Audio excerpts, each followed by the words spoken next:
Russian writer Alexander Pushkin once said, "The illusion which exalts us is dearer to us than 10,000 truths." If Pushkin had lived in the 20th century, he would have had a heyday browsing through UFO literature. In this strange world, where faith is often more important than knowledge, swindlers abound. The world is full of tricksters of the imagination.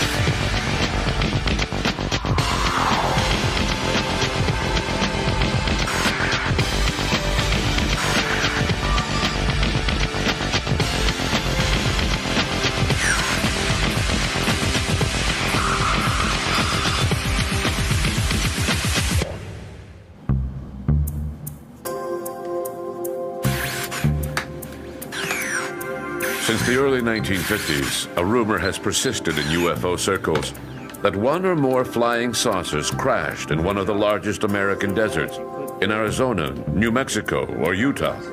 And what's more, according to witness reports, not only did the American Army recover remnants of this craft, they also captured some of its occupants.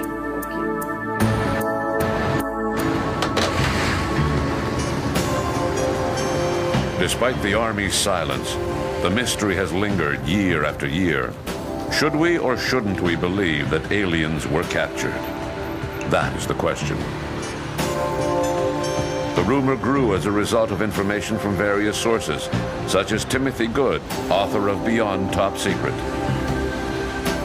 In Beyond Top Secret, I published the story of a Polish biophysicist who, together with a team of French, British and Italian scientists, was taken to a vault in the JPL, Jet Propulsion Laboratory in Pasadena, California, where 3 levels below the floor level, they were shown materials, part of a skull and a hip bone of an alien creature recovered in New Mexico in 1947. They weren't given any further details, but subsequently this Polish biophysicist, whose information I use, comes up with some detailed scientific information about what he learned about these creatures.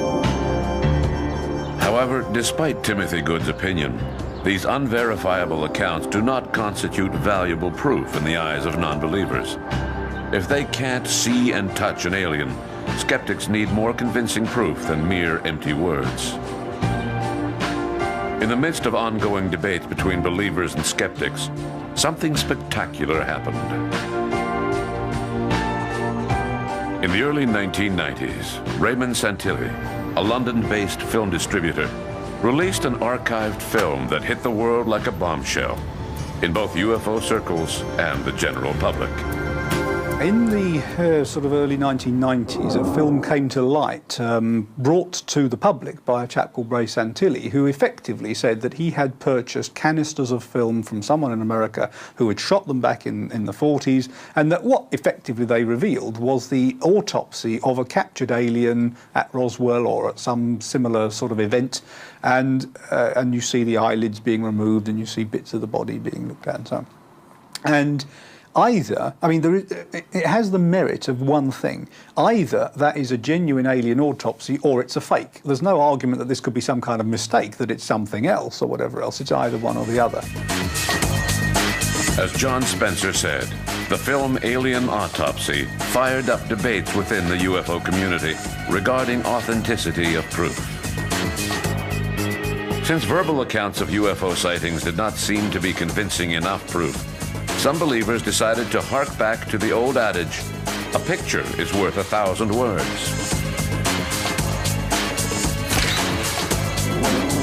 Starting in the 1950s, a series of amazing photos began to appear in the press. A photo that was supposed to depict an alien in charge of the controls of his spacecraft was dubbed Tomato Man because of the perfectly round shape of the head. Upon closer examination of the picture, a pair of eyeglasses could be seen near the burnt body. proving that it was nothing more than a human pilot.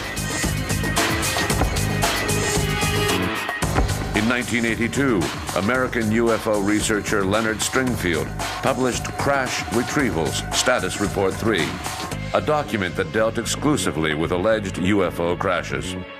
On page 47 of the document, readers can see a picture of what is supposed to be an alien hand found by American agents in southern Florida. The famous photo appeared in several UFO magazines before falling into the hands of a photo professional in Massachusetts. Mark Pelequin had been a medical photographer with Harvard University's Department of Neurobiology for 8 years. When I saw this picture of the alien hand, it struck me first as a very poor quality photograph. I saw right from the top that it was most likely a very poor copy, maybe first generation, of a museum catalog photograph based on what I saw for the lighting and the density of it. Curiously enough, it was about that time too when I saw an exhibit at the Peabody Museum at Harvard on showpieces from P.T. Barnum. And in there was an artifact that he touted around called the Mermaid. It had some obscure origin in the Philippines or something like that, but it was essentially, it was like a fish body with a monkey skull and these hands glued onto it, and the hands looked exactly like the alien hand. Harvard was kind enough to provide me with a photograph, which I sent to authorities who, the UFO authorities, whom I very much respect, and and the alien hand became no longer the alien hand. In the fall of 1990, newspapers published a photograph of what they claimed to be one of the aliens retrieved in Roswell, stating that the picture had been found in the archives of the deceased Dr. Felix Zago, an obscure Russian UFO specialist. A few months later, a second photograph appeared on the same subject, but much clearer than the first, raising wild speculation in UFO circles. Was it a leak within the Air Force, or a hoax orchestrated by information agencies? Although the origin of the first photo could not be confirmed, the origin of the second one could. In an article published in The Orbiter, American UFO researcher Jim Malesiuk said that he had obtained the photo from Canadian journalist Christian Page. The humanoid in the pictures was nothing more than a wax and latex figure on display in the early 1980s at the Strange World Pavilion, one of the few buildings still remaining from the 1967 Man and His World exhibition.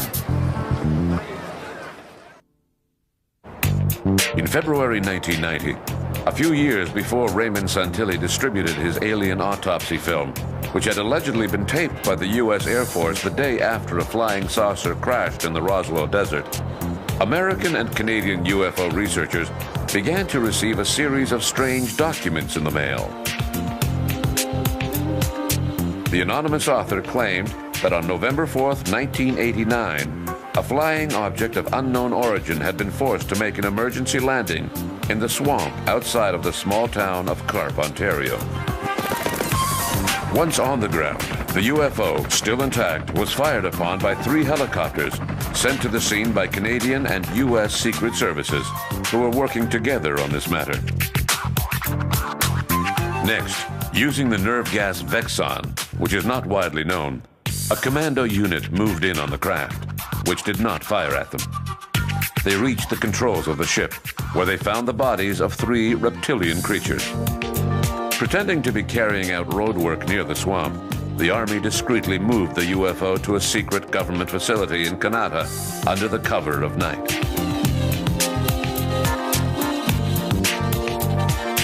As for the mysterious creatures, they were supposedly secretly transported to the University of Ottawa, where CIA physiologists performed an autopsy on them. This incredible tale was accompanied by the topographical map of the area, as well as a photograph of one of the captured creatures. When he got wind of this amazing story, Graham Lightfoot, a local UFO researcher, headed to Carp to investigate for himself. I went to the area and on a Saturday, thinking people would be home, talked to 8 to 10 people, I just forget exactly, and asked them had they seen anything over the swamp. So I talked to people who had the best view of that, and nobody had seen anything. And I was getting a bit frustrated, so where else do I go? So I turned and go to the other side of the road, and lo and behold, found 2 people who had seen something.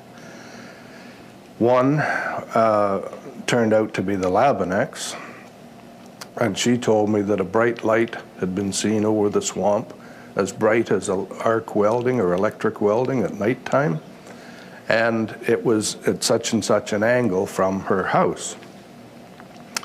Later on the same day, I was further down the road and found a younger lady who also told me she saw a bright light in the swamp behind her house, and disturbed the dogs. The light shone through their windows.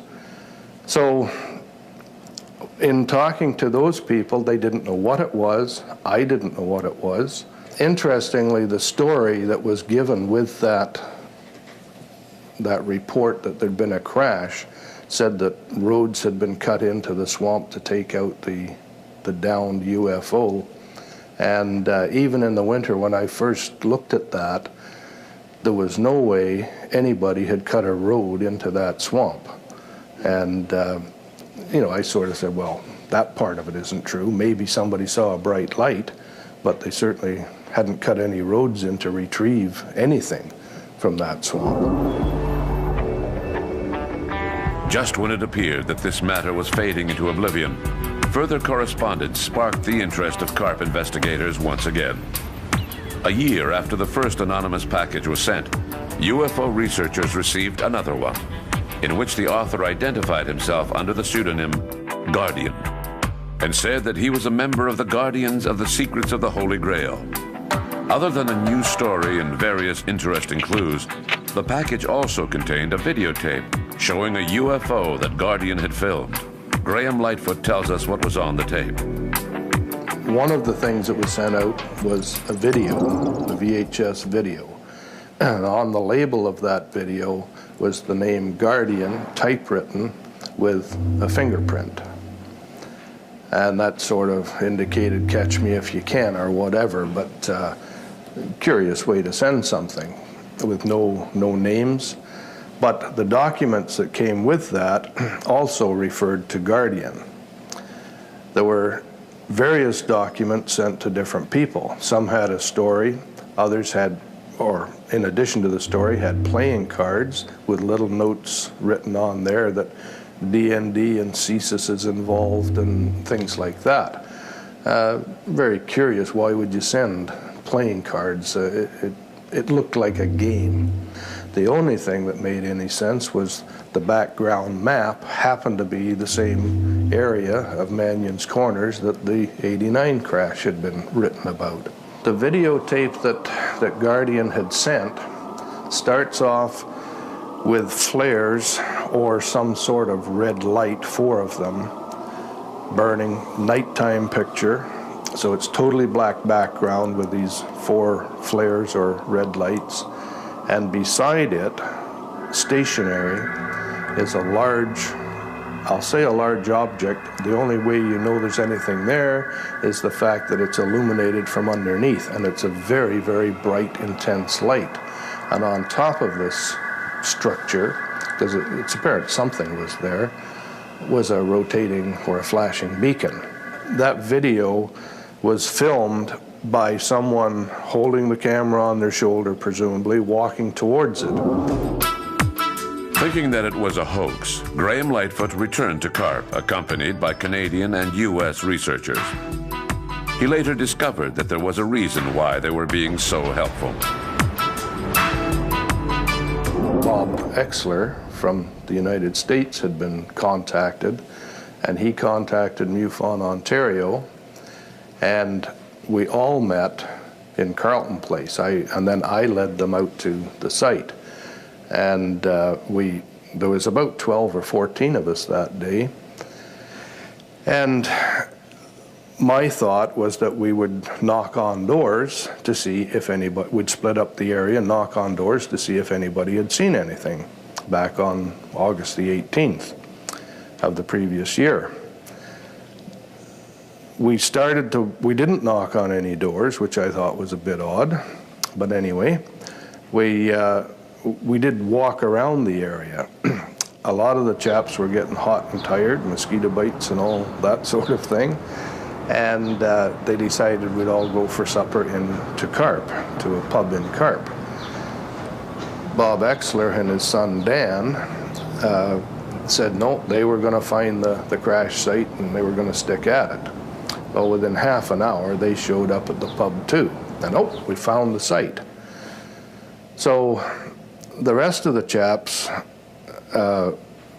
were not happy with the way Exler was doing things. He seemed to have all the answers, had found the site now, when nobody else even knew where to look for the site. And they more or less washed their hands of it and went home.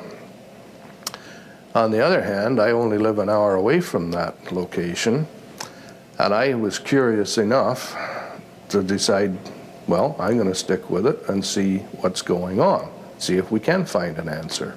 And since we had a, quote, expert from the US here, let's see how an expert does it. And so we spent the next day going around the area, and I finally convinced Exler, let's go and talk to Labenex, because Diane Labenek had seen the light from '89. I said, wouldn't it make sense to go and talk to her? Maybe she saw something. When we talked to the Labenex, and she told us that yes, she had seen this spaceship, she called it a ship repeatedly. She saw a fire in the grass, and yet it wasn't moving as it should if it was a grass fire. And then she saw a ship or spaceship land, which is what was in the Guardian video. In the Guardian video, it didn't land, it was stationary, it was already on the ground. But Diane told us that she saw it land, and it sat there for a few minutes, and she could see a lightning strike, sort of a zigzag line on the side of the craft, and the lights and so on. And after a short while, it took off. And then when it took off and disappeared, the lights went out, the flares. Now, that's her story, but what she described matched pretty closely what Guardian had sent on his video. And at that time, Diane had not seen the video that we had been given. So it made sense that she was telling a pretty good story. As Graham Lightfoot and his colleagues inspected the site, they were unaware that they were being watched by another organization, also interested in the mysterious Guardian. Learning that a suspicious character was fabricating documents and attempting to pass them off as official reports of the Department of National Defense, the RCMP decided to carry out its own investigation. The RCMP came to the same conclusion as Graham Lightfoot, that Guardian was nothing more than a charlatan. According to the RCMP, the alleged UFO on the videotape was nothing more than a Sikorsky helicopter filmed in the dark. As for the identity of Guardian himself, Graham Lightfoot suspected that it was a UFO follower who was well known in the area. I think I know who Guardian is. As I say, he's been known in the area for talking about UFOs for forever, for 40 years. He has not admitted that to anyone to my knowledge. I have tried to see him. I've knocked on his door because I think I know who it is, but he won't even answer the door. So I think it was probably done as a game. When I say game, it was just fun. It was something to do. Can we do it? And looking at the video, I'd say they did a pretty good job. Although the second-hand account of the Carp incident was fairly simple to solve, others were much more complicated. Like the Umo affair, a case so wrapped in mystery that many still doubt today that it could have been a hoax. One of the most ardent defenders of the UMO affair is Professor Jean-Pierre Petit, an astrophysicist and research director for the French National Center for Scientific Research, or CNRS. Petit literally shocked his colleagues in 1990 when he announced that some of his work had been inspired by Umite messages, a collection of typewritten letters that were primarily in Spanish. These letters were accentuated with odd words of so-called alien origin and signed by alleged visitors from the planet Umo. What's interesting is what we do with our lives. I may be the only person interested in the subject of UFOs who published scientific articles in high-profile magazines about fluid mechanics, ionized gases, cosmology, and geometry. Through reflection, I was able to produce high-quality material. What's published in UFO magazines nowadays is completely different. And I'm telling you that I was very inspired by the UMO letters.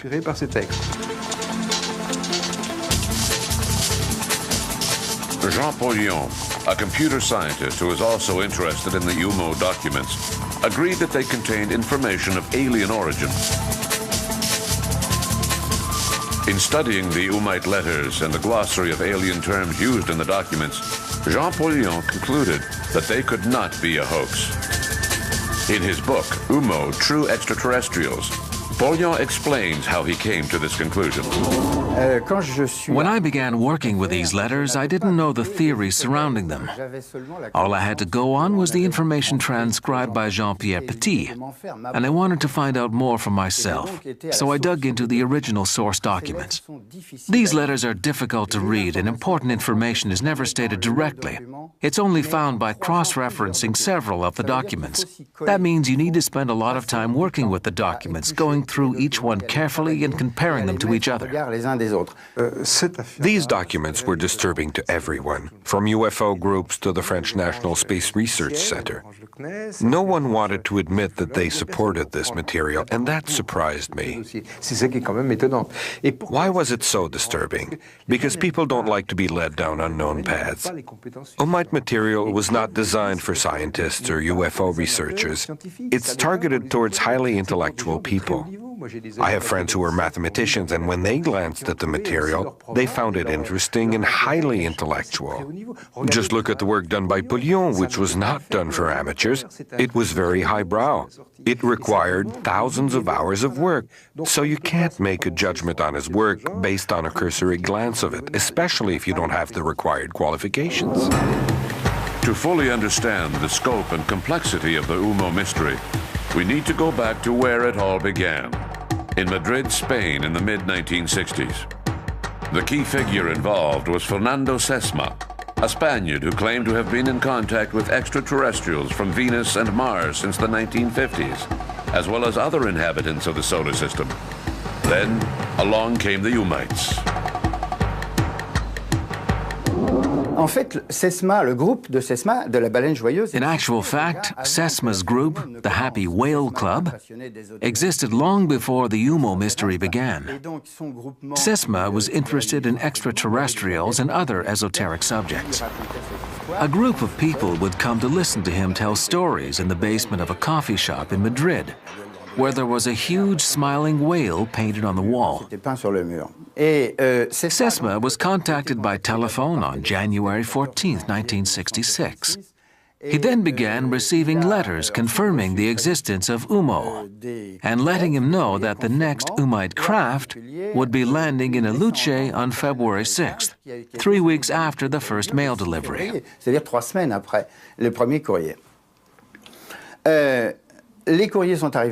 The letters were sent to Sesma, who spoke about them and mixed up the contents of the letters.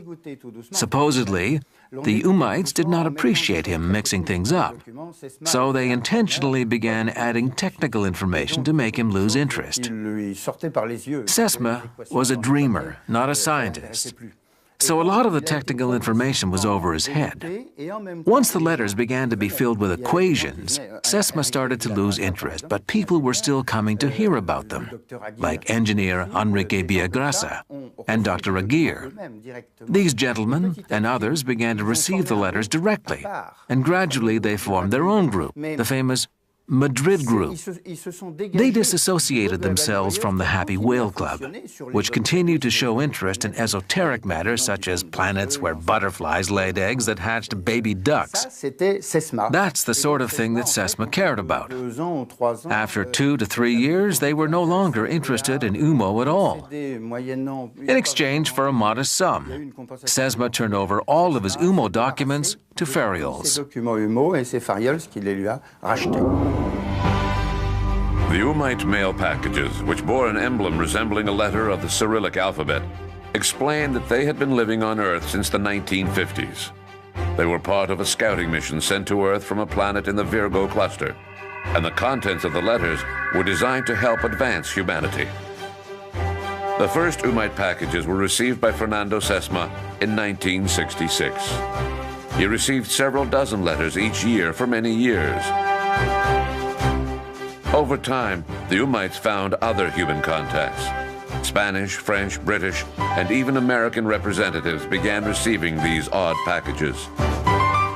The last Umite correspondence was received in the mail in 1995.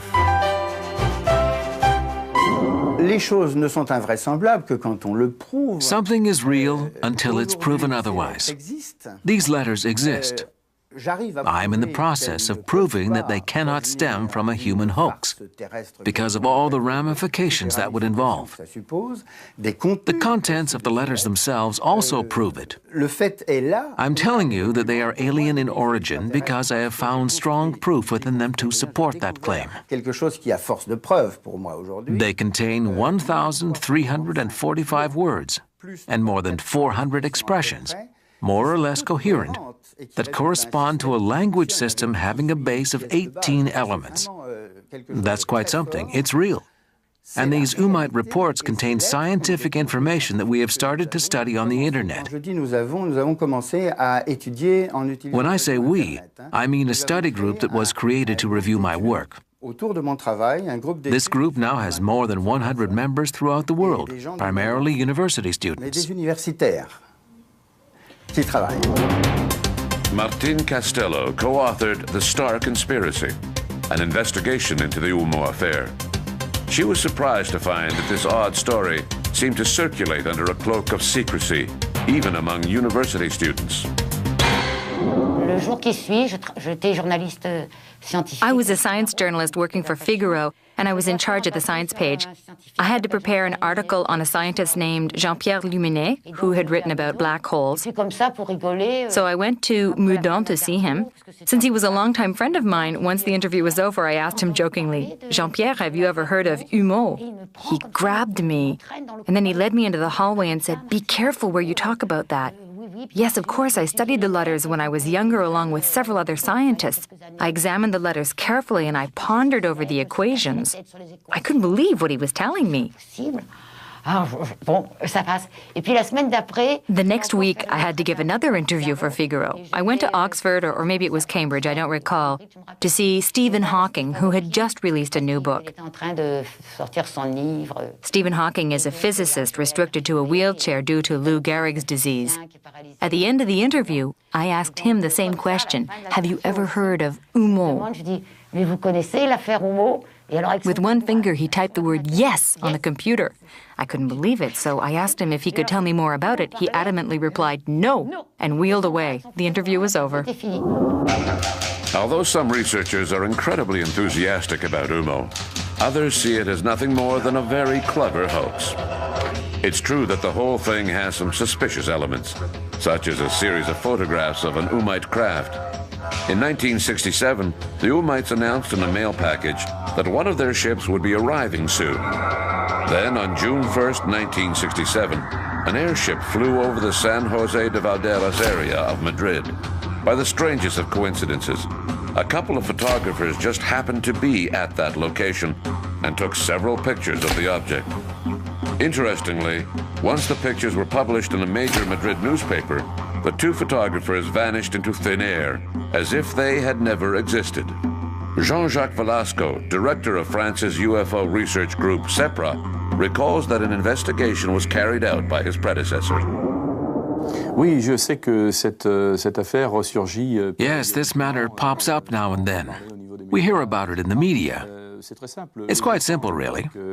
Our UFO research group was called Japan at the time, and our director, Claude Brouwer, discovered that a number of people in southern France were receiving strange packages in the mail. In these packages, the recipients found photographs of bizarre things happening in the sky.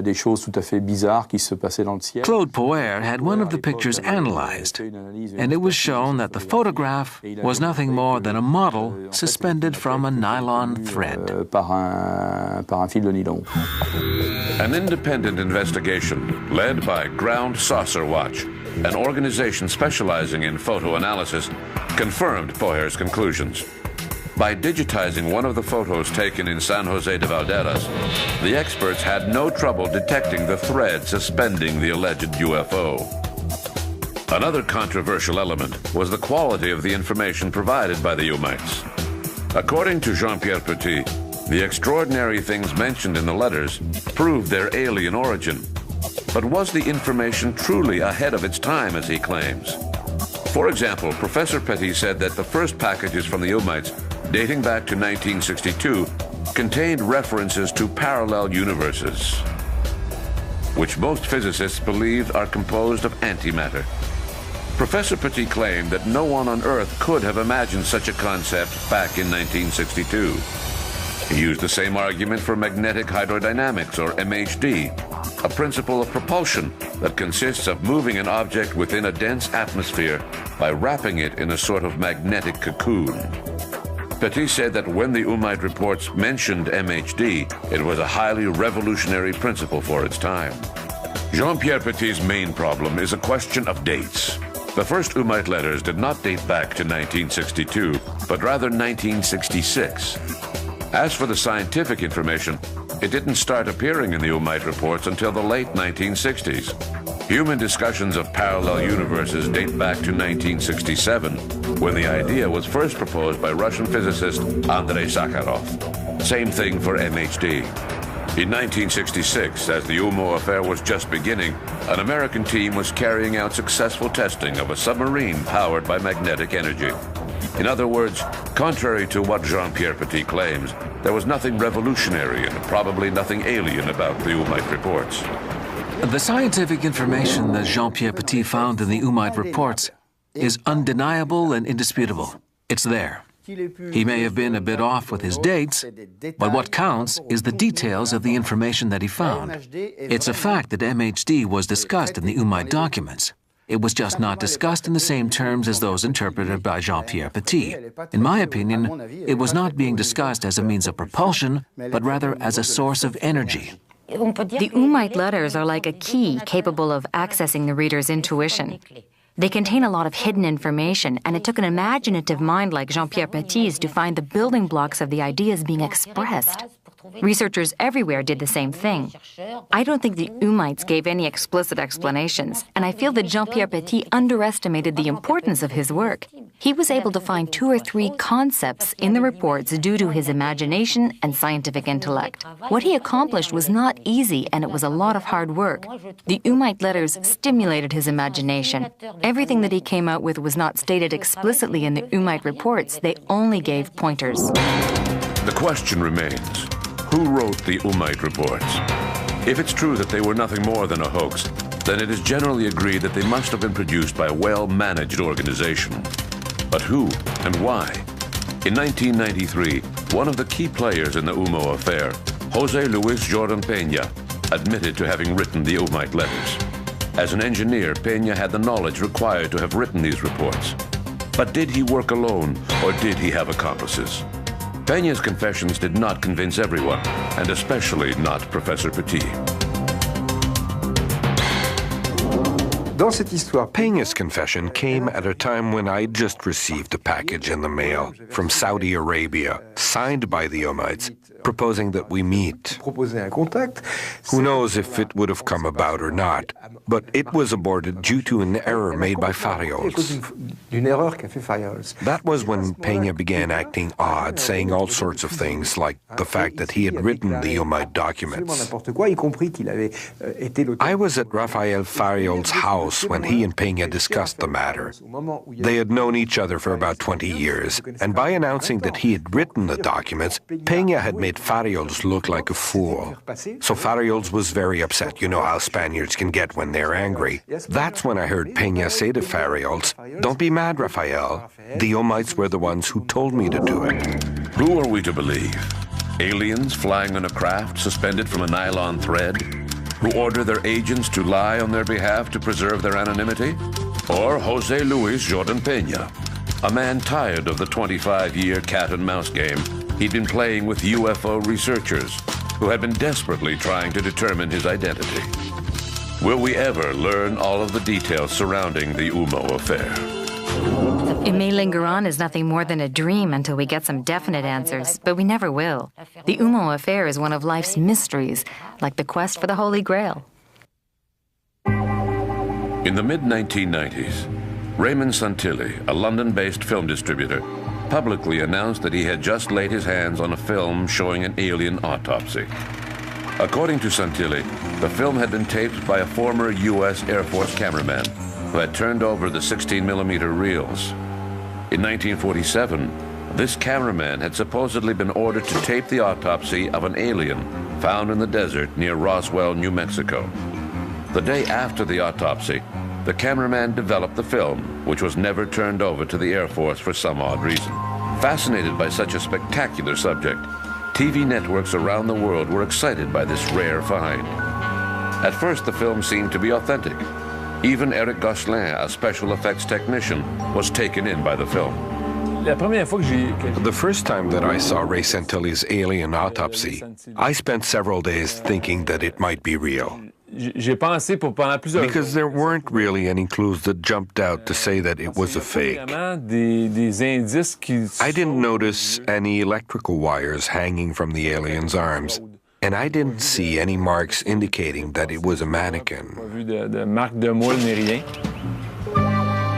However, shortly after the film was released to the public, several UFO believers began to have doubts as to its authenticity. The circumstances surrounding the release of the film raised serious doubts. Timothy Good is one of Britain's most well-known UFO researchers. He has published several books on the subject of UFOs, such as Above Top Secret. Regarding the alien autopsy film, which was presented by Ray Santilli some years ago, I'm convinced it's a hoax. I think it's suspicious that I was not invited to the original showing of the film, and even months before I tried to contact Ray Santilli, he ignored my requests to see the film. I'm convinced it's quite a clever fabrication done by various individuals, and I'm sure that their names will be known in due course. Now, Santilli, of course, maintains that it's genuine and that he's withholding more footage and so on and so forth. He talks about having supplied bits of the film for analysis, but he has never supplied any actual frames from the film for proper analysis. The day after the autopsy film was first shown in 1995, several people claimed that it contained proof that it had been filmed later than 1947, such as the microphone hanging over the autopsy table and the telephone that appeared behind the doctors, which were said to be more recent models than those used in 1947.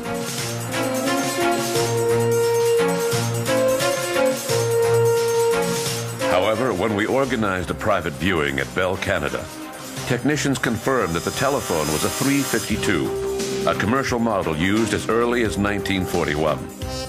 As for the microphone, we checked with the technicians at Shure Brothers in Illinois, who advised us that the model in the film had been available on the market since 1942. In other words, there was no proof that the film had not been taped in 1947. Unable to prove that it was filmed later than 1947, analysts turned to a theory that it was possibly a clever trick, an argument countered by the exorbitant cost of such a production. Invited as an expert on a television program, Eric Gosselin said that he could prove this objection wrong.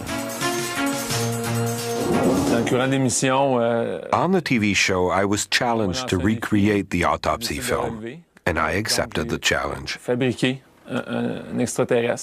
I created an alien that I had to open up an autopsy, as was done in the Santilli film. Eric Gosselin and his brother Carl produced a film whose sole purpose was to prove that Ray Santilli's alien autopsy could be recreated at a reasonable cost. Obviously, I didn't have $200,000 to $300,000 to invest in my production. On top of that, there was the question of when my version would be aired. I only had 2 weeks to put it all together. I managed to get it done within the 2 weeks for less than $2,000. Even though they proved that it was possible to produce something similar to Alien Autopsy at a reasonable cost, the Gosselin brothers in no way proved that Santilli's film was a fake. Further proof was still needed. Santilli was still keeping quiet about the identity of the person who had taped the film. Finally, after being bombarded with questions, the film distributor said that it had been created by Jack Barnett, a cameraman who had also taped initial testing of the atomic bomb south of Trinity, New Mexico. Research showed that only 2 cameramen were authorized to film those famous tests, and neither one of them fit the description given by Ray Santilli. The British producer also claimed that his film had been analyzed by the Kodak Film Company, who supposedly confirmed that it did indeed date back to 1947. There was something not quite right about this. We got in touch with Peter Nielsen, the person at Kodak's England office who had performed this alleged analysis. He wrote to us explaining that he never analyzed Santilli's film.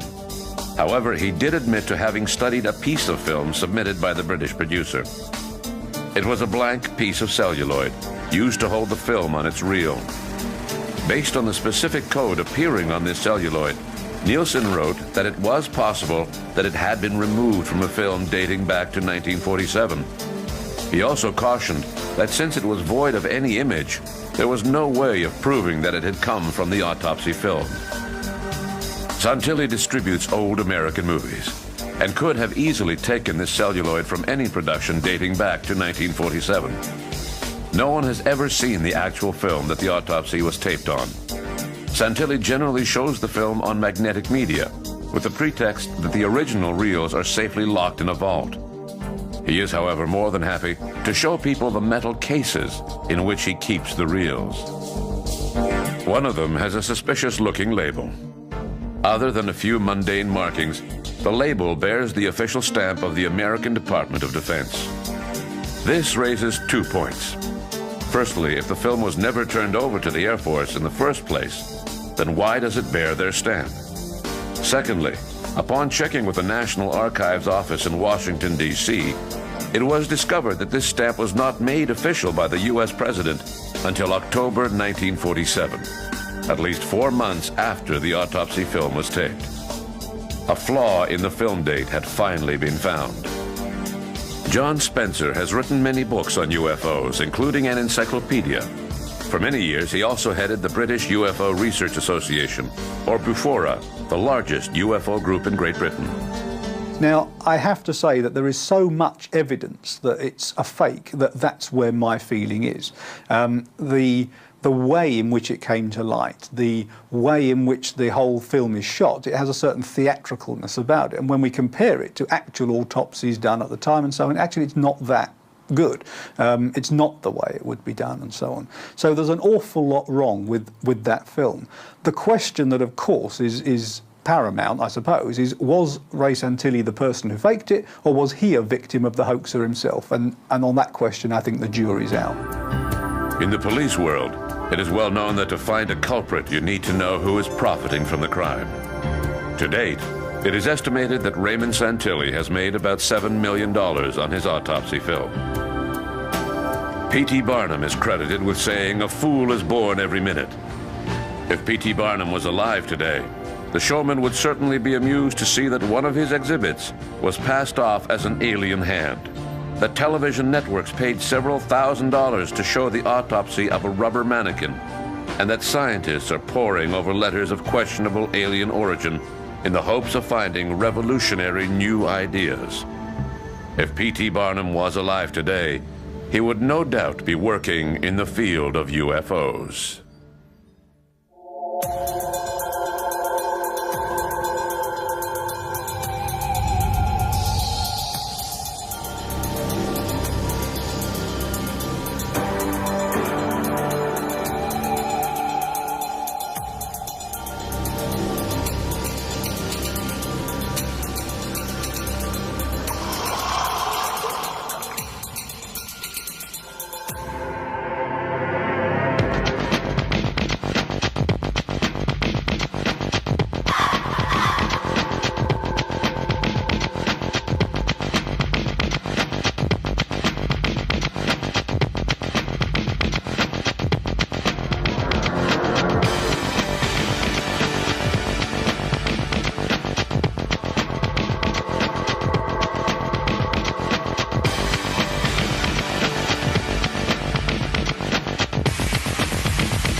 The apparent failure of Project SETI has led several scientists to conclude that there are no advanced civilizations anywhere in the cosmos, a conclusion that some feel is a bit premature. Many scientists look at the SETI program and they say, see, we've scanned the heavens and we see no evidence of any intelligent life in outer space. Well, I don't think so. I don't think that perhaps in the next century we'll find any usable signal from outer space. First of all, we've only scanned perhaps 100 light years from the planet Earth in some detail. Our galaxy is 100,000 light years across, and galaxies are tens of millions of light years distant. So we've only scanned a small neighborhood of our galaxy. Second of all, we've only looked at frequencies near the frequency of hydrogen. That's silly. This goes back to the person who lost his key. A person who drops his key will often look next to a lamppost. But if you say to the man, why are you looking next to a lamppost? You dropped your key over there. The person will say, well, that's where the light is. There's no light over there. Therefore, I will look over here. We look at hydrogen frequencies because they are convenient. However, scientists don't think that these aliens will communicate at hydrogen frequencies. Perhaps they use laser technology. We've only barely begun to scan other frequencies. Therefore, we have to look at the broadband. Also, when you communicate across vast distances, we sometimes take a signal and chop it up. And then we send each piece and it reforms at the other end. That's how the internet works. Email is chopped up, sent through various cities, and is reformed at the other end. But if you were to intercept one fragment of email, you'd get nonsense, gibberish until it's reformed.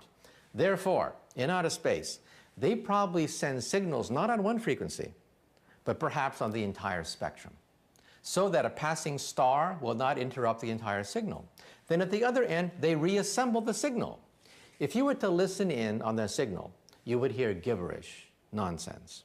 In other words, we could be in the middle of an intergalactic conversation and we wouldn't even know.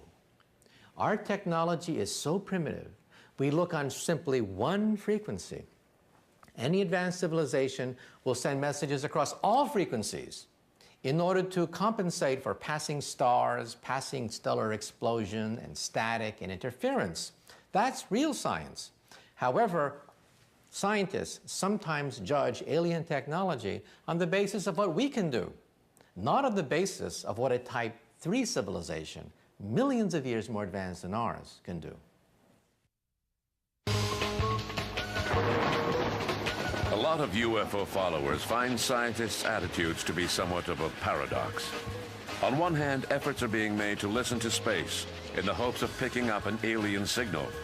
And on the other hand, scientists do not seem to be particularly interested in the UFO phenomenon. From an objective point of view, we must admit that there has been no solid proof linking this phenomenon to visits by extraterrestrials. But the theory is still valid. Unfortunately, too many scientists continue to view this theory as nothing more than a popular fantasy. To defend their view, scientists cite the Fermi paradox. 50 years ago, Nobel Prize winner Enrico Fermi, an Italian physicist, a friend of Einstein, once said, "If there are extraterrestrials, where are they?" In asking this question, Fermi wanted to point out to his colleagues that if life was as widespread in the cosmos as they believed it was, then it was reasonable to think that civilizations far more evolved than us existed. According to Fermi, several of those civilizations should be technologically advanced enough to visit us.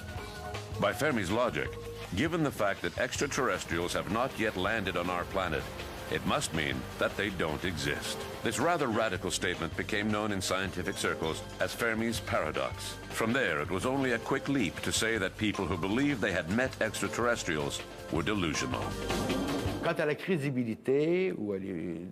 As for the credibility of a witness, or the assessment of a witness's credibility, Enrico Fermi's name was often mentioned, saying, "Listen, if extraterrestrial beings had visited us and were among us, we wouldn't be sitting here discussing it. It would be obvious." We need only look at the example of Europeans arriving in North America in the 15th and 16th centuries.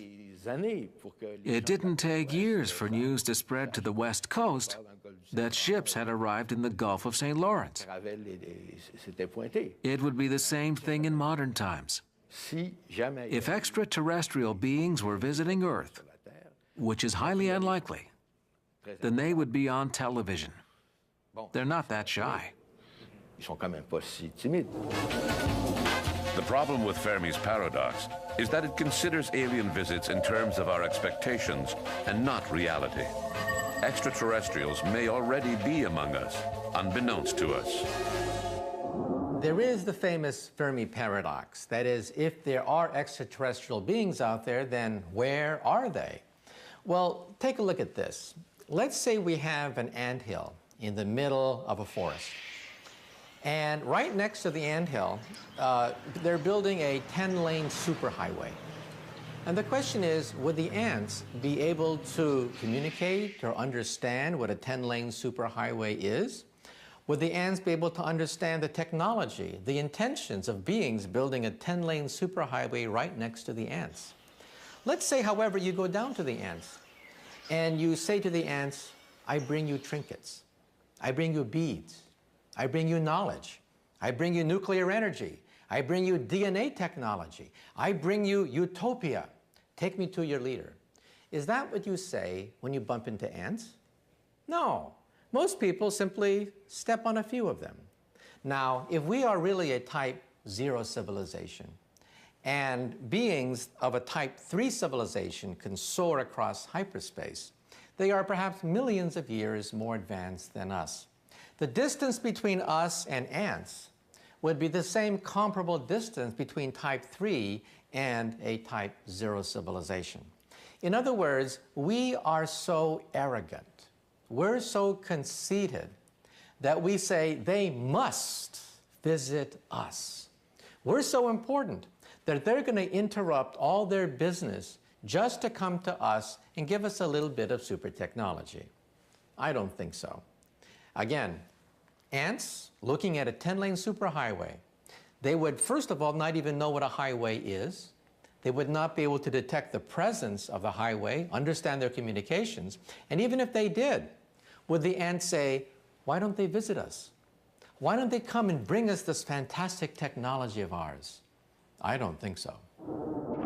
Other than the question of perception, scientists point to physics-related problems to disprove the theory that we are being visited by extraterrestrials. Their main argument, of course, is the expansive distances that separate the stars, which seem at first glance uncrossable, even traveling close to the speed of light. In physics, we have something called the giggle factor. That is, anyone talking about UFOs will find themselves drummed out of the scientific community. UFO research is the third rail of science. Any scientist who dares touch UFO research finds their scientific career electrocuted. However, I think we have to look at the long-term perspective. Many scientists say the stars are so far away, hundreds, thousands of light years away, that any intelligent being would take thousands of years to reach the Earth, making it impractical. I think that's a mistake, because we assume that these extraterrestrial beings are only 100, 200 years more advanced than us. Then that's a problem. Einstein said that the speed of light is the ultimate speed limit. You cannot go faster than the speed of light. That's Einstein's special theory of relativity. But you see, we have to go beyond Einstein. We have to go to the general theory of relativity, where it is possible, we think, that you might be able to go faster than the speed of light. And even beyond that, to the quantum theory, to the unified field theory, in which all bets are off. So I think that the fundamental mistake that many scientists make is that they assume that extraterrestrial beings are only 100, 200 years beyond our civilization, not thousands, millions of years beyond ours. What if extraterrestrials do not come from another planet, but rather from another dimension that we are unaware of? A sort of parallel universe out of our grasp. 5 years ago, such a concept would have been considered ludicrous. However, with the discovery of quantum physics, our vision of the universe is changing. When I was a child, I used to go to the Japanese tea garden in San Francisco, and I used to look at the fish, the carp, swimming in a shallow pond. I used to go down and look at the fish and wonder what would it be like to live in 2 dimensions. These fish could only move forward, backward, left, and right. And I imagined what a strange universe it must be. The concept of up into the 3rd dimension was alien to them. I could put my nose right next to the fish, and they would never know that there was something called hyperspace.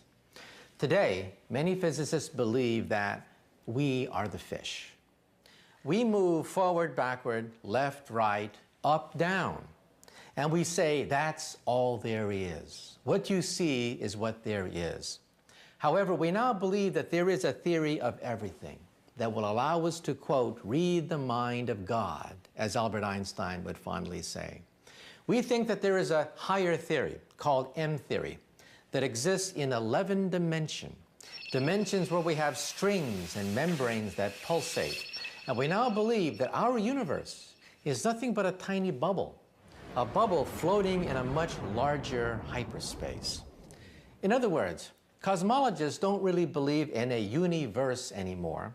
We believe in a multiverse, a megaverse of bubbles that are constantly springing into existence, expanding like in a Big Bang. So in other words, our universe may coexist in an ocean of other universes. Now, 5, 10 years ago, this notion was considered bizarre, science fiction. Not anymore. In the last 5 years, the data is almost conclusive. We have something called inflation.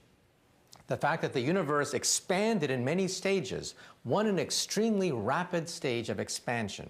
The only way to explain this rapid expansion is to assume that our universe is a bubble, coexisting with other bubbles in a multiverse, in a megaverse of universes. Just one universe among so many others. It sounds like science fiction. But over the past few years, new discoveries have greatly reduced the gap between science and science fiction. Scottish genetic engineers cloned Dolly the sheep. American, British, and Dutch researchers succeeded in teleporting a photon, which is a particle of light. Obviously, we are still a long ways away from the famous Star Trek line, "Beam me up, Scotty." But we're already taking steps towards the teleportation imagined by Gene Roddenberry. What does the future hold? What will science be like in the year 3000? What might be the science of a civilization 100,000 years more technologically advanced than we are? On Star Trek and many science fiction movies, we see an emerging Type 2 civilization. The Federation of Planets is Type 2. They have colonized a small fraction of our galaxy. However, they live in fear of a Type 3 civilization on their program called the Borg. The Borg are a genuine Type 3 civilization. They are galactic. They go between star systems within the galaxy itself. We physicists have looked carefully for Type 1, Type 2, and Type 3 civilizations in outer space. For example, a Type 2 civilization may have what is called a Dyson sphere. A Dyson sphere encapsulates an entire star. They are able to use the entire energy output of a star, which in turn is about 10 billion times the energy that is contained within a planetary civilization, a Type 1 civilization. We've looked for them. Even if they try to cloak themselves and hide themselves, they must obey the second law of thermodynamics. They must emit waste heat. In the infrared, we've looked for them. We've looked for the infrared signature of Dyson spheres in outer space. Unfortunately, at the present time, we have found no evidence of Type 1, Type 2, or Type 3 civilizations. But we physicists, when we look in outer space, we don't look for little green men. We look for civilizations on the basis of energy. Energy hundreds, thousands, millions of years ahead of ours. A Type 1 civilization is about 100 to 200 years ahead of ours. You can already see the beginning of it. The internet is the birth of a Type 1 telephone system. The European Union is the birth of a Type 1 economy. English and a few European languages are the foundation of a Type 1 language. A Type 2 civilization is perhaps 5,000, 10,000 years more advanced than ours, because growing at a simple 3% rate of their gross domestic product, they would attain stellar energy on a scale of perhaps 10,000 years. A Type 3 civilization would be perhaps 100,000 to 1,000,000 years more advanced than ours. My point is very simple. When we look at outer space, you cannot judge aliens by Type 0 technology. We assume that aliens are nothing but an advanced Type 0 civilization. However, once you attain Type 3 status, you have access to what is called the Planck energy. The Planck energy is 10 to the 19 billion electron volts. That's one with 19 zeros after it. That's a quadrillion times more powerful than our most advanced atom smasher. At the Planck energy, it may be possible to bend time into a pretzel, punch a hole in space, and leap into the 11th dimension. Recently, a few astrophysicists proposed the idea of wormholes to explain the problem of crossing huge interstellar distances. In theory, these wormholes are like tunnels that allow passage from point A in the universe to point B using a shortcut. They are a pathway for interstellar travelers. In Einstein's general theory of relativity, space-time is like a fabric, like a sheet of paper. And Einstein himself realized that perhaps the sheet of paper can fold on itself and give us a shortcut through space and time. In other words, take a sheet of paper. We all know that if I take 2 points, the shortest distance between 2 points is a straight line. However, we now know that's not true. The shortest distance between 2 points is a wormhole. That is, if you can rip the fabric of space and time, you could take a shortcut, like a subway ride through space and time. Now, Einstein realized this. We call them Einstein-Rosen bridges, bridges between 2 points in space and time. Most people know this as Alice's looking glass. Through the looking glass, Alice was faced with a mirror. She put her hand through the mirror, and her hand went to the other side of Wonderland. In Einstein's equations, we have many solutions, in fact, hundreds of solutions, in which we have Einstein-Rosen bridges. For example, take a look at a black hole.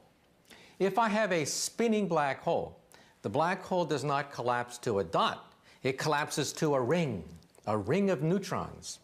This ring of neutrons forms the frame of Alice's looking glass. If you fall in between the ring, through the ring, then your hand may in fact go to the other side of the universe. Now, there are problems involved with wormholes. The main problem is stability. We're not sure if they're stable. We have to go to a quantum theory to calculate whether or not you could really make a journey through the black hole itself. However, I should point out that astrophysicists have now discovered about 30 black holes in outer space. All of them are spinning very rapidly, about 1 million miles an hour, and we do think that perhaps at the very center there is a ring of neutrons, such that perhaps at the very center, if you go through the bullseye, you may go to perhaps another universe. Are we being visited by aliens? According to the most recent statistics, close to 1 out of 2 Americans think so. If UFOs are linked to these visits from outer space, we can only marvel at their incredible discretion. History has shown that when two societies meet that are too far apart on the technological scale, chaos ensues to the detriment of the more primitive society. Arthur C. Clarke once said, whether intelligent life exists in outer space or whether it doesn't exist in outer space, either thought is frightening. If we are the only ones in the universe with intelligence, it's frightening because we're alone. However, if we're not the only intelligent species on Earth, then we are also frightened because we wonder about their intentions. Think about what happened when Cortez met Montezuma in Mexico City. The Aztecs were perhaps 500, perhaps 1,000 years behind the technology of the West. Cortez had gunpowder, borrowed from the Chinese. He had horses. He had a technology centuries, perhaps 1,000 years more advanced than the Aztecs. The Aztec civilization, which lasted perhaps 10,000 years since the last ice age, collapsed in just a few months. That's what happens when two civilizations encounter each other, when one civilization is more advanced by perhaps a few centuries, but has malevolent designs. I think that if a civilization that advanced, millions of years advanced, more advanced than ours, were to meet ours, perhaps we would be ants to them. If a 10-lane superhighway were being built next door and there was an anthill next to it, what would the construction crew do? They wouldn't even give it a thought. They would simply pave the anthill away. My personal point of view is they're out there. In fact, many of my friends also believe they're out there. What divides us is the question of whether or not they can reach us, whether or not they can sail across millions of light years between different galaxies and star systems. However, most physicists believe in their heart of hearts, yes, they're probably out there. And when they do encounter us, I hope that when the encounter is made, an encounter of the third kind, that they are benevolent, that they are type 3, they are beyond planetary. At the present time, we are type 0. We have all the sectarian, fundamentalist, racial hatreds coming from the swamp. We are just barely out of the swamp with all the savagery of the swamp. By the time we're type 1, we will become interesting, civilized, a planetary civilization, capable of working out their differences, capable of being able to work out sectarian, nationalistic, regional differences. By the time they are type 3, they will have had perhaps 1 million years in which to sort out all their aggressive tendencies. So I think that if we do encounter a type 3 civilization in outer space, it won't be like the encounter between Cortez and Montezuma. Perhaps they will be benevolent. Perhaps they will see intelligent life forms as precious. The most precious commodity in the universe is consciousness and intelligence.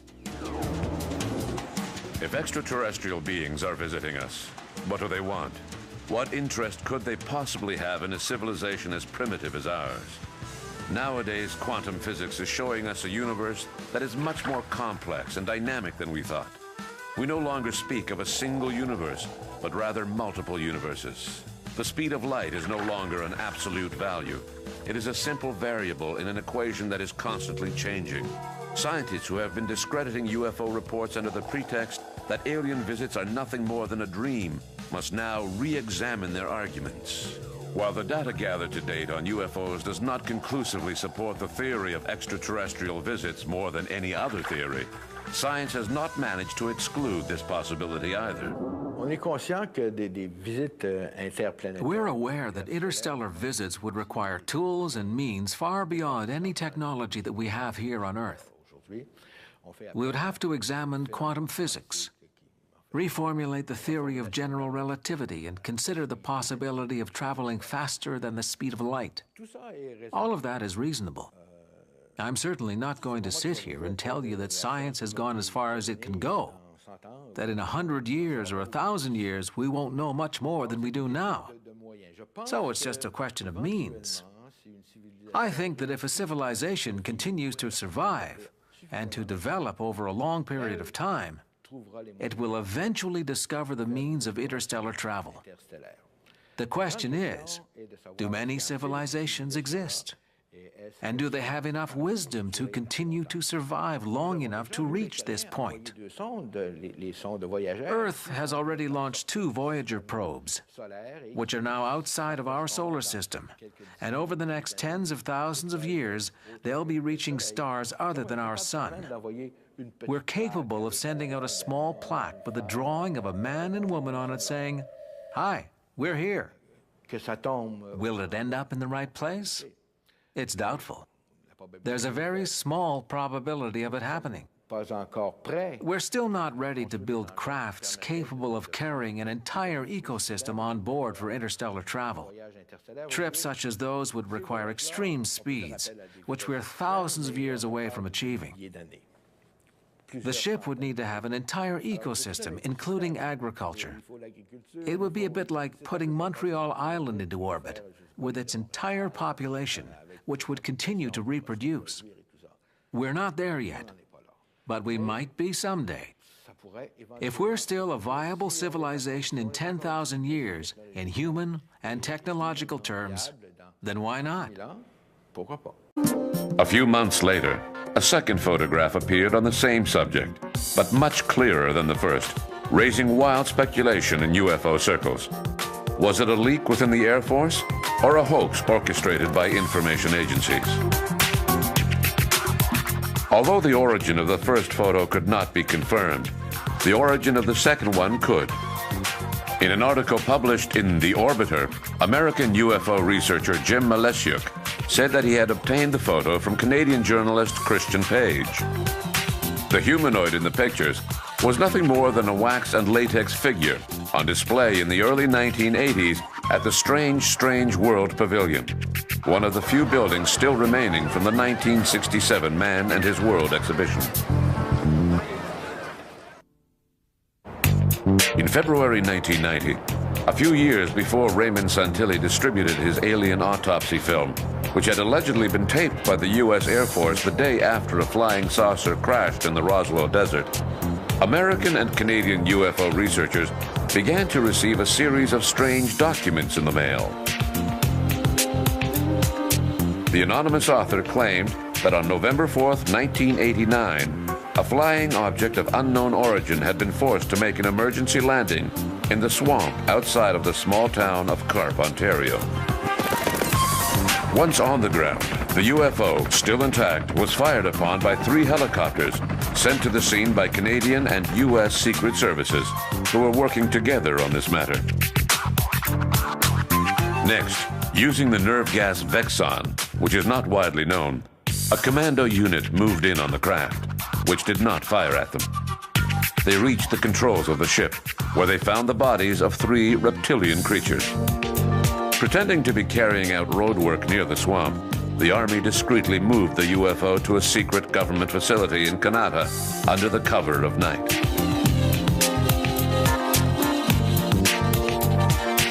As for the mysterious creatures, they were supposedly secretly transported to the University of Ottawa, where CIA physiologists performed an autopsy on them. This incredible tale was accompanied by the topographical map of the area, as well as a photograph of one of the captured creatures. When he got wind of this amazing story, Graham Lightfoot, a local UFO researcher, a man, because of the perfectly round shape of the head. Upon closer examination of the picture, a pair of eyeglasses could be seen near the burnt body, proving that it was nothing more than a human pilot. In 1982, American UFO researcher Leonard Stringfield published Crash Retrievals Status Report 3, a document that dealt exclusively with alleged UFO crashes. On page 47 of the document, readers can see a picture of what is supposed to be an alien hand found by American agents in southern Florida. The famous photo appeared in several UFO magazines before falling into the hands of a photo professional in Massachusetts. Mark Pelequin had been a medical photographer with Harvard University's Department of Neurobiology for 8 years. When I saw this picture of the alien hand, it struck me first as a very poor quality photograph. I saw right from the top that it was most likely a very poor copy, maybe first generation, of a museum catalog photograph based on what I saw for the lighting and the density of it. Curiously enough, it was about that time too when I saw an exhibit at the Peabody Museum at Harvard on showpieces from P.T. Barnum. And in there was an artifact that he touted around called the Mermaid. It had some obscure origin in the Philippines or something like that, but it was like a fish body with a monkey skull and these hands glued onto it, and the hands looked exactly like the alien hand. Harvard was kind enough to provide me with a photograph, which I sent to authorities the UFO authorities, whom I very much respect, and and the alien hand became no longer the alien hand.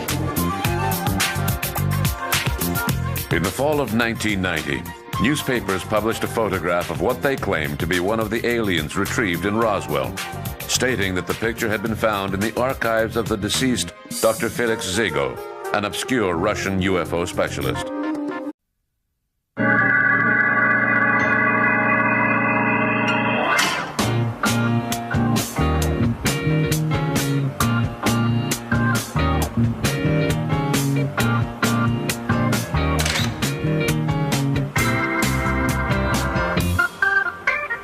Russian writer Alexander Pushkin once said, "The illusion which exalts us is dearer to us than 10,000 truths." If Pushkin had lived in the 20th century, he would have had a heyday browsing through UFO literature. In this strange world, where faith is often more important than knowledge, swindlers abound. The world is full of tricksters of the imagination.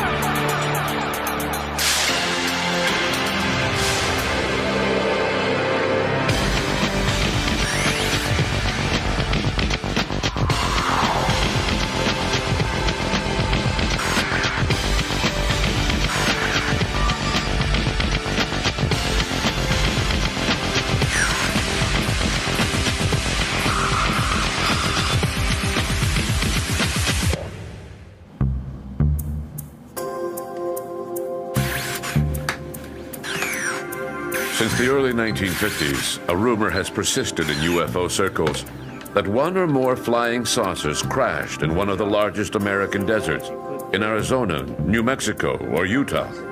And what's more, according to witness reports, not only did the American Army recover remnants of this craft, they also captured some of its occupants.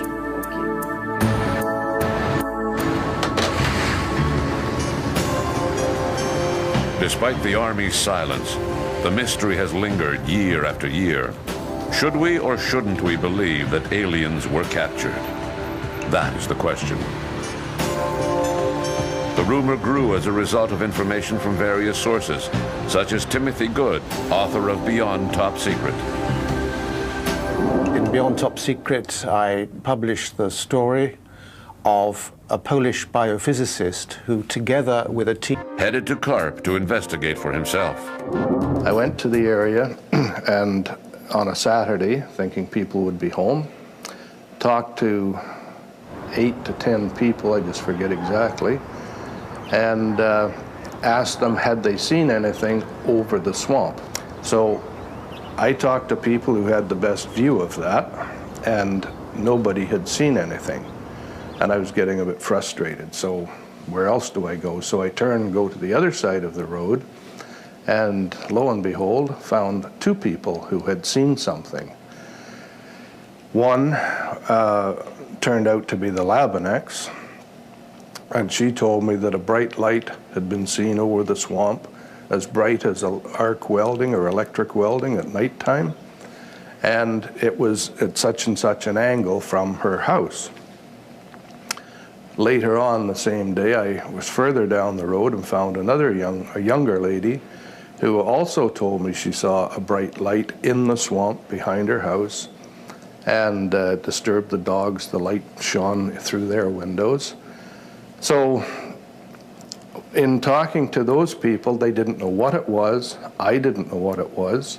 Interestingly, the story that was given with that report that there'd been a crash said that roads had been cut into the swamp to take out the downed UFO. And even in the winter when I first looked at that, there was no way anybody had cut a road into that swamp. And you know, I sort of said, well, that part of it isn't true. Maybe somebody saw a bright light, but they certainly hadn't cut any roads in to retrieve anything from that swamp. Just when it appeared that this matter was fading into oblivion, further correspondence sparked the interest of CARP investigators once again. A year after the first anonymous package was sent, UFO researchers received another one, in which the author identified himself under the pseudonym Guardian, and said that he was a member of the Guardians of the Secrets of the Holy Grail. Other than a new story and various interesting clues, the package also contained a videotape showing a UFO that Guardian had filmed. Graham Lightfoot tells us what was on the tape. One of the things that was sent out was a team of French, British, and Italian scientists was taken to a vault in the JPL, Jet Propulsion Laboratory in Pasadena, California, where 3 levels below the floor level, they were shown materials, part of a skull and a hip bone of an alien creature recovered in New Mexico in 1947. They weren't given any further details, but subsequently this Polish biophysicist, whose information I use, comes up with some detailed scientific information about what he learned about these creatures. However, despite Timothy Good's opinion, these unverifiable accounts do not constitute valuable proof in the eyes of non-believers. If they can't see and touch an alien, skeptics need more convincing proof than mere empty words. In the midst of ongoing debates between believers and skeptics, something spectacular happened. In the early 1990s, Raymond Santilli, a London-based film distributor, released an archived film that hit the world like a bombshell in both UFO circles and the general public. In the sort of early 1990s, a film came to light, brought to the public by a chap called Ray Santilli, who effectively said that he had purchased canisters of film from someone in America who had shot them back in the 40s, and that what effectively they revealed was the autopsy of a captured alien at Roswell or at some similar sort of event, and you see the eyelids being removed and you see bits of the body being looked at and so on. And either, I mean, it has the merit of one thing. Either that is a genuine alien autopsy or it's a fake. There's no argument that this could be some kind of mistake, that it's something else or whatever else. It's either one or the other. As John Spencer said, the film Alien Autopsy fired up debates within the UFO community regarding authenticity of proof. Since verbal accounts of UFO sightings did not seem to be convincing enough proof, some believers decided to hark back to the old adage, a picture is worth 1,000 words.